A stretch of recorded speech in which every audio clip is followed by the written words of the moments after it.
తన పని అయిపోయింది. నువ్వు నన్ను ఇలాగే చూస్తూ ఉంటావా లేక బయలుదేరతావా? కానీ ఇతను నేను చెయ్యాలి. ఎక్కడైనా పడుకోబెట్టు.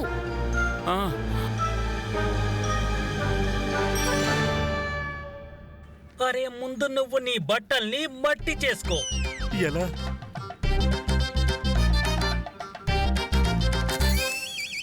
ఇప్పుడు చూడు. ఇలా సరే సరే సరే సరే సరే. చూసావా భూతాచార్య, తర్వాత నీ వస్త్రాలను చించుకో. అదెలా? ఇప్పుడు చూడు.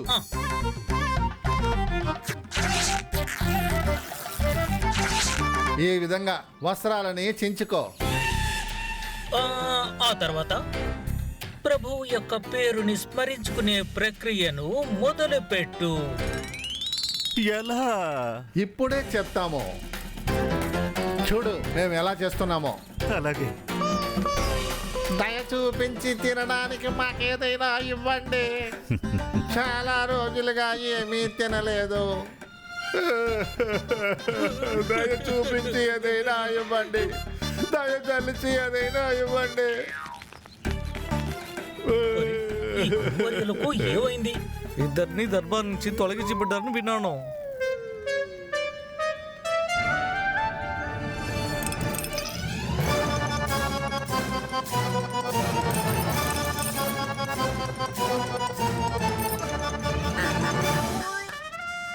అరే అలా చూడు, మన గురువర్యులు భిక్షెత్తుకుంటున్నారు.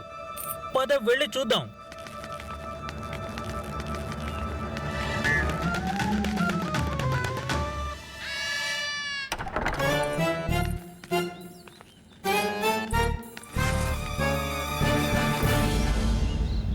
నిన్న అనవసరంగా ఎంతో ధనం ఖర్చు చేశాను, కానీ ఈ రోజు అప్రమత్తంగా ఉండాలి. శారదను కలవడానికి ముందు మన ధనం అయిపోకూడదు. భాస్కర్, వీళ్ళు మన కోసమే ఎదురు చూస్తున్నట్టున్నారు. వచ్చేసారు. అరబ్బీ మనుషులు వచ్చేసారు. త్వరగా రండి పదండి. షేక్ గారు, సుదీర్ఘ యాత్ర చేసి వచ్చాను. మీరు మా గుర్రాన్ని తీసుకోండి. ఇది మామూలు గుర్ర కాదు, మీరే స్వయంగా చూడండి. చెప్పు. దీనితో విదేశాలకు ఎవరు వెళ్తారు చెప్పు? చూసారా, చెప్తోంది. నా గొర్రె చాలా బాగుంది, తీసుకోండి. ఎందుకు వెళ్తుంది? ఇదే వెళ్తుంది. ఇది వెళ్తుంది కాదు, ఇది వెళ్తుంది. వల్ల ఈ గొర్రె పిల్ల ఎంతో అందంగా ఉంది. ఇదిగో ఇది తీసుకోండి. ఇది ఇంకా బాగుంటుంది. సేటు గారు, నా మాట వినండి. ఇది తీసుకోండి. ఇది చాలా చవక. ఏంటి అలా చేస్తున్నారు?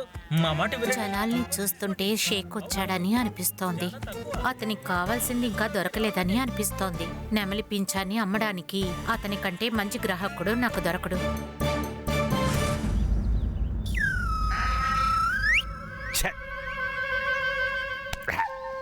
మూర్ఖపు వెధవలు. నేను వీళ్ళ గురించి ఆలోచించి సమయాన్ని ఎందుకు వృధా చేస్తున్నాను? ఇక్కడి నుండి బయలుదేరడానికి ఇదే మంచి సమయం. భాస్కర్ వద్దకు వెళతాను. ఎవరికి తెలుసు, తనకి నా సహాయం అవసరముంటుందేమో.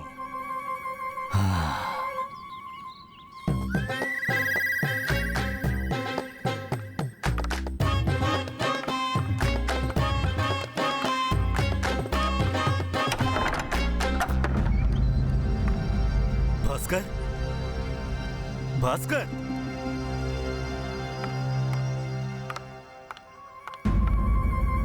ఇలా చూడు, మళ్ళీ నిద్రపోతున్నాడు.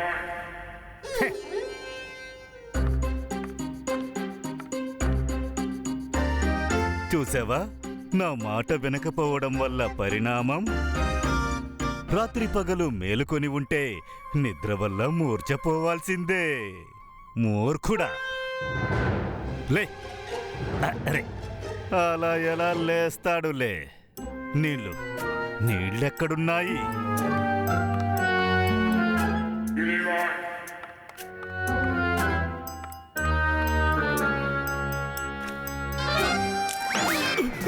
భాస్కర్. సుప్రభాతం, శుభోదయం. సేటు గారు, ఇదిగో ఇలా చూడండి. ఇది చాలా చవక, చాలా బాగుంటుంది. దయచేసి తీసుకోండి. అన్ని వైపుల నుంచి ఇంతమంది వస్తున్నారు, కానీ ఎవరి కోసం ఎదురు చూస్తున్నామో వాళ్ళెక్కడా లేరు. ఉంది కాంత, తను ఇక్కడే ఎక్కడో ఉంది. నా మనసు చెప్తోంది తను ఇక్కడే నాకు దగ్గరలో ఎక్కడో ఉంది అని. తను మనకి త్వరలో కనిపిస్తుంది. మరి చెప్పేది మీకే, ఎందుకు అలా చేస్తున్నారు? సేటు గారు ఇదిగో దీన్ని చూడండి, ఇది ఎంతో అందమైంది, చాలా చవక. నువ్వు ఆ కుండని పగలగొట్టావు. నా వస్త్రాలని పాడు చేసావు. ఒక్కటిచ్చానంటే నీ ముక్కు చూసుకో. నన్నే కొడతావా? ఏయ్, నీ ముక్కు పచ్చడి చేయకుండా వదిలిపెట్టాను. ఓయ్. కాంత పద, మన ఇక్కడి నుంచి వెళ్ళిపోవాలి. పారిపోదాం, కిందకి వంగో త్వరగా.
భాస్కర్,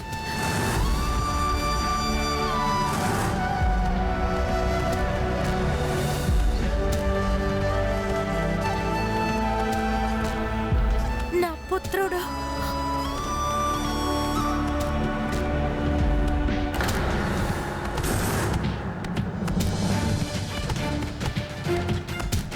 పారిపో శారదా, త్వరగా పారిపో. నకుష్ అతని సైనికులు వస్తున్నారు.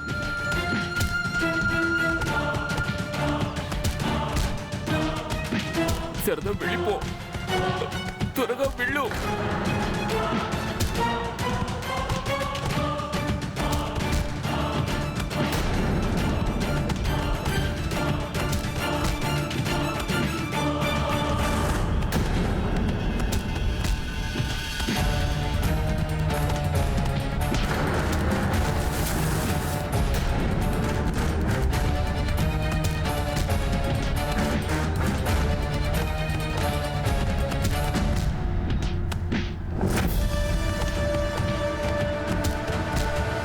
ఎక్కడ తను?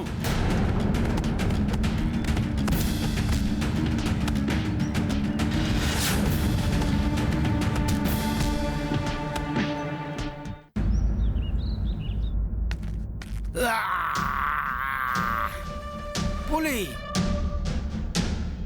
పులి బోన్లోకి వచ్చిన తర్వాత కూడా ఆ ఎలుక మూషికం పులి పంజా నుంచి తప్పించుకొని పారిపోయింది. కేవలం నీ కారణంగా.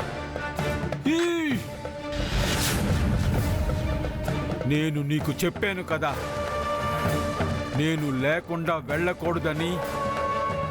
కానీ నువ్వు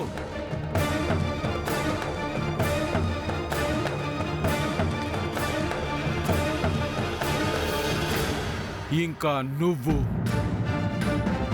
మహామాచిలకు నమ్మక ద్రోహం చేసిన దానికి పరిణామం నీకు బాగా తెలిసే ఉంటుంది.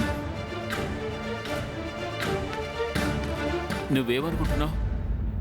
నేను 2 మార్లు నీకు తెలియకుండా నీ నుంచి తప్పించుకున్నానని మహామాచుల వారికి తెలిస్తే అప్పుడు ఏమవుతుంది? నేను పారిపోవాలనుకుంటే ఎప్పుడో పారిపోయి ఉండేవాణ్ణి. కానీ నెమలి పించం నీకే కాదు, నాకు కూడా అవసరమే. మా బాబాయ్ గుండెపు రక్షణ కోసం. అది నేను చెప్పాను కదా, ఒక్కసారి కాదు 10 సార్లు చెప్పాను. నువ్వు అక్కడ ఉన్నావు అంటే మూషికం అక్కడికి రాదు అని. నువ్వు వచ్చావు. నా కష్టాన్నంతా నువ్వు మట్టిపాలు చేశావు. నా 2వ రోజును కూడా నువ్వు వ్యర్థం చేశావు. నకుష్ గారు, మీరు వెళ్ళండి. నేనున్నాను కదా, నేను చెప్తాను.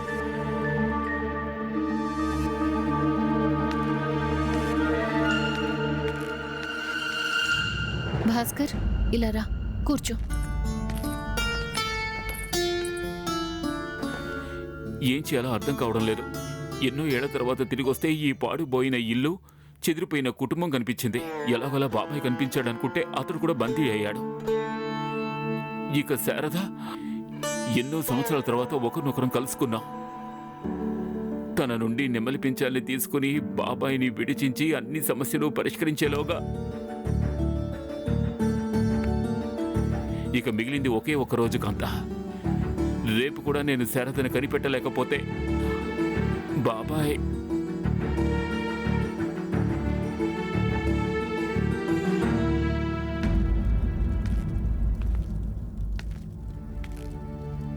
రెండు రోజుల నుంచి గాలి తప్ప కడుపులోకి ఏమీ వెళ్ళడం లేదు. ఆకలితో ప్రాణం పోయేలా ఉంది. ఆకలి.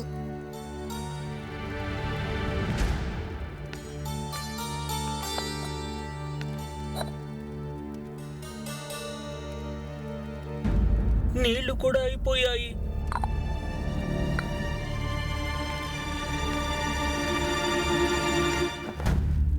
ఏమైంది? ఆకలితో ఇబ్బంది పడుతున్నాను. వాళ్ళు చాలాసేపటి నుంచి ఏమి ఇవ్వలేదు కదా. నిన్ను చంపి తినడానికి కూడా వెనుకాడను. కాపాడండి, కాపాడండి. ఏయ్, షష్! మౌనం.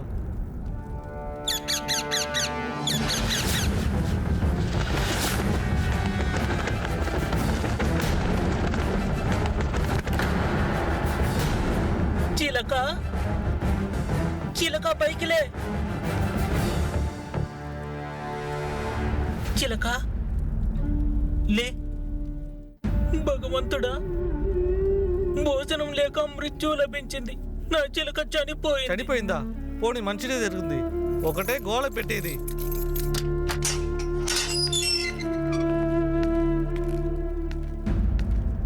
వద్దు, దాన్ని తీసుకువెళ్ళదు.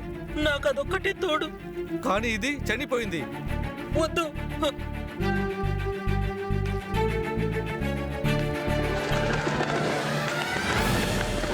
అరే, ఇది ప్రాణాలతో ఉంది. పన్నాగం ఫలించింది, పన్నాగం ఫలించింది. అరే మహామంత్రులు గారు, ఇప్పుడు నన్ను వదిలిపెట్టరు. దాన్ని పట్టుకోండి.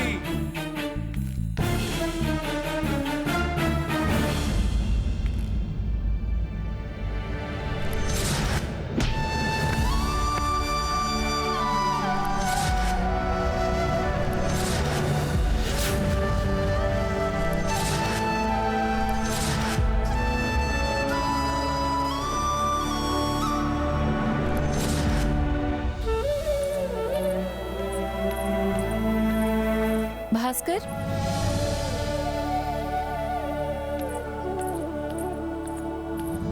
భాస్కర్, ఇవాళ రోజంతా ఇలాగే గడిచిపోయింది. ఇదిగో కొంచెం తిను. వద్దు కాంత, తినాలనిపించడం లేదు. తినకుండా ఎలా ఉంటావు? ప్రతి దాంట్లో నీ మాట నెగ్గించుకుంటావు. ఇవాళ నువ్వు నా మాట విని తీరాల్సిందే. వెంకటేశ్వర, ఈ దెబ్బలా తగిలింది. సంతలో పరిగెత్తినప్పుడు ఎక్కడైనా తగిలుంటుంది. ఉండు, పసుపు లేపనం తీసుకొస్తాను. లేదంటే గాయం మానిపోతుంది, కానీ దాని జ్ఞాపకార్థంగా గుర్తును వదిలేస్తుంది. ఉండు.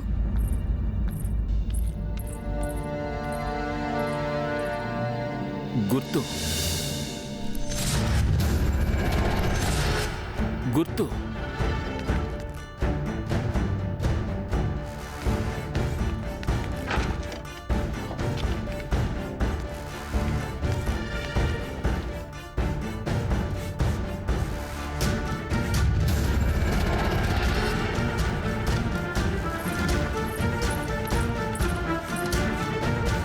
ఓహో, ఇప్పుడు ఏం గీద్దామని కూర్చున్నావు?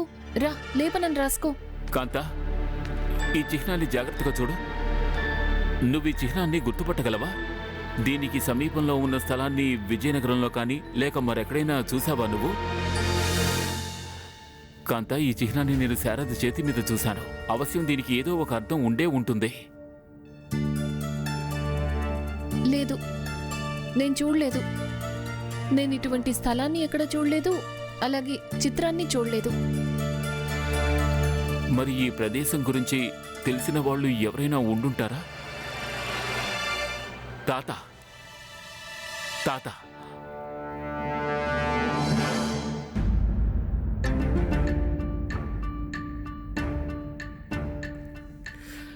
ఎక్కడ చూశాను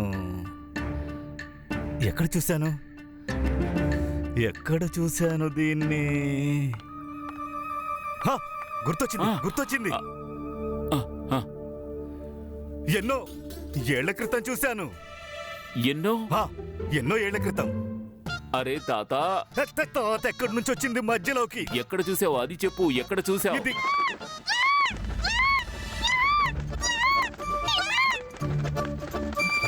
నేను వచ్చేసాను, ఇంటికి వచ్చేసాను, నేను వచ్చేసాను.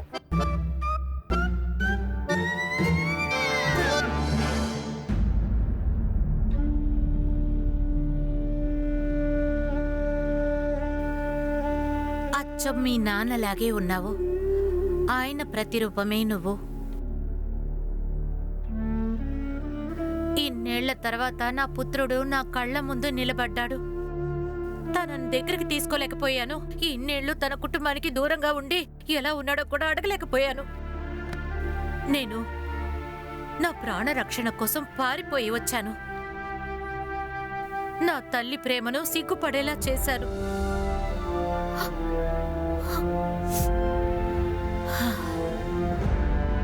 అప్పుడు కలవలేకపోతే ఏమైంది?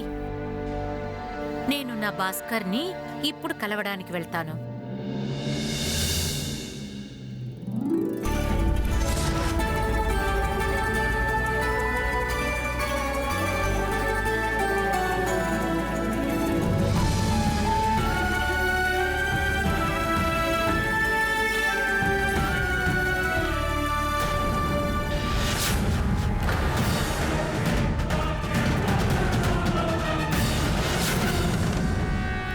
లేదు, నేను నా భాస్కర్ మృత్యువుకి కారణం కాలేను.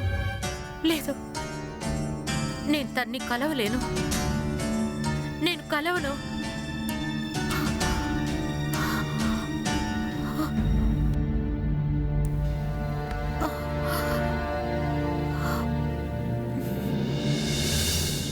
నువ్వెక్కడి నుంచి వచ్చావు? పారిపోయి వచ్చిందట. అసలే మేమిక్కడ ఎన్నో ఇబ్బందుల్లో ఉన్నాం. నువ్వేమో పారిపోయి వచ్చి ఇంకొన్ని ఇబ్బందులు తెచ్చిపెడుతున్నావా? నువ్వు మమ్మల్ని ఇబ్బందుల్లో పడేసి పారిపోతావు, కానీ మేమేమో ఇక్కడ ఇరుక్కుపోతాం. ఉండు, నేను నీకు బుద్ధి చెప్తాను. కాంత, నువ్వు అటువైపు వెళ్ళు. తాత, నువ్వు అటువైపు వెళ్ళు. తనని చుట్టుముడదాం.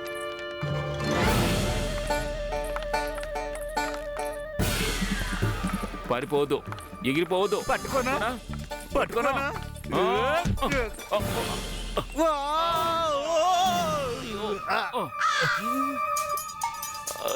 ఎక్కడికి వెళ్ళింది?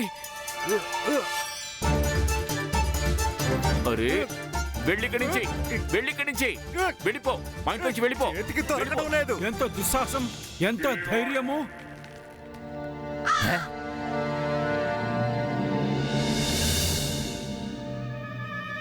వెళ్ళండి, వెతకండి. ఎవరిని? చిలకని. అది బందీఖాన నుంచి తప్పించుకుంది, అంటే ఎగిరిపోయింది. నా సందేహం ఏమిటంటే అది ఇక్కడికే వచ్చి ఉంటుంది. ఓరిని, ఇతను చిలుకని చూశాడు అంటే అది నాకు తోడుగా ఉందని అర్థమైపోతుంది. నేనే దాన్ని తప్పించానని కూడా అనుకుంటాడు. ఆ తర్వాత కైకాలకి నెమలిపించం దక్కినా దక్కకపోయినా నాకు మరణశిక్ష మాత్రం ఖాయం.